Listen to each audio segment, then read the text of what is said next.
This segment of Delmarva Life is brought to you by Community Behavioral Health. You know, we all get the blues sometimes. Maybe we get a little anxious about something. It's simply human nature.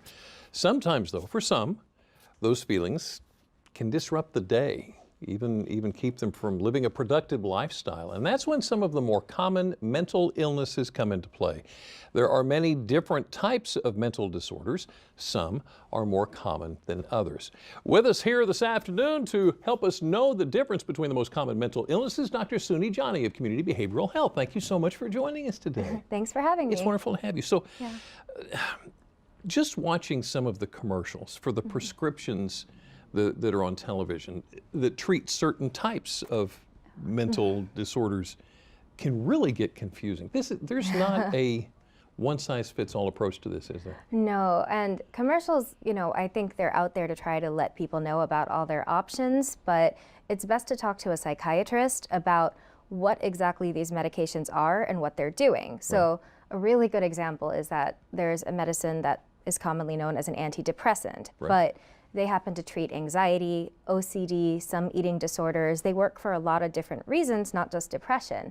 And there's medications called antipsychotics that actually can sometimes help out antidepressants, treat different disorders called bipolar disorder and schizophrenia. So it's always best to consult with a psychiatrist to understand what medication you're getting and what exactly it's working for. Okay, so you mentioned depression. Let's talk about that for just a second. How do we know that it's not, I mean, we feel down for 2 or 3 days in a row, maybe a week. How do we know that that's not a clinical depression we need to worry about? Yeah, that's a great question. So in the DSM, they describe that depression symptoms consist of sleep changes, so either too much or too little, losing interest in things that you normally would have enjoyed, feeling guilty either because you have depression and feel like you're not your best self or for no reason. A lot of people describe poor energy, poor concentration.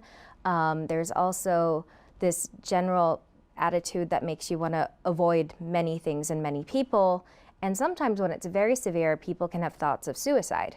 And you need this consistently for a minimum of 2 weeks, but people have them with different types of symptoms for years at a time or months at a time. Sometimes it's moderate and it sort of self-resolves, and sometimes it's a bit more severe. Okay.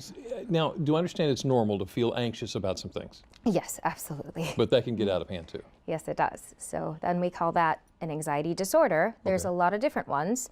They have a lot of things that kind of tie them together. So it could be ongoing worry, restlessness, sometimes irritability, sleep changes. And then a lot of people will say their thoughts are racing all the time. They're just having a million thoughts at once.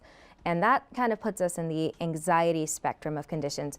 Now, is it normal to feel some of those things I described? Absolutely. Absolutely, when you're having certain circumstances and situations that would bring that out of you. Gotcha. And you always hear the term bipolar, bipolar affective disorder. Yeah.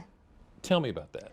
This is my favorite one to explain because a lot of people who say their moods seem to fluctuate rapidly, so you could be pretty happy, one bad thing happens and you feel like you immediately snap to angry or upset. That's being colloquially referred to as bipolar. And I think it's really fascinating for some people to learn that what bipolar actually is a distinct biological state. So people with bipolar disorder, they have something called mania, and that's an absolute requirement for that diagnosis. So you have to have a period of time where your mood is extremely intense. That's called an elevated mood. So you could be extremely happy, extremely angry, and it's just sort of you're up here and it stays there, usually 4 days to a week. But in that time, what's also going on is people really don't need to sleep. And it's not in like a great way. It's like they'll sleep for 2 hours or not at all.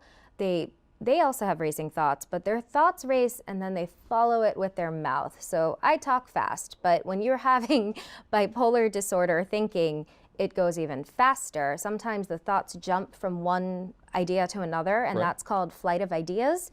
So they're not connected. And people will kind of look at people going through a manic episode like, something is not right in the way you're trying to explain a regular thing to me. There's also a lot of impulsive, risky behavior that happens at the same time. So a lot of people who are having a manic episode get into car crashes, they can gamble all their money away, make outrageous purchases, and they do get into real trouble.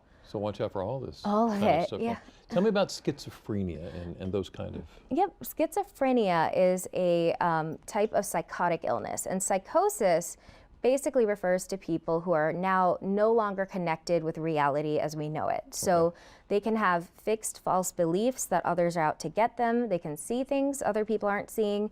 They mostly hear things that no one else is hearing. And a big component of it that a lot of people don't realize is that they start to become disorganized. And the word disorganized refers to not being able to have the same level of clarity and cognition about the world around you. It can kind of look like dementia, which is a cognitive issue that makes people forget how to do things in many ways. Okay. Yep. Well, I'm running out of time, but I want to ask you real quick. You mentioned dementia. Yeah. That is another big one. Yes. So that one is both psychiatric and neurological, and it basically is a progressive disease where people forget how to do many things and impacts memory greatly. Yeah. Yep, that's a short way of saying it. Dr. Sounijani, would it be safe to say if you worry about any of these, contact your doctor?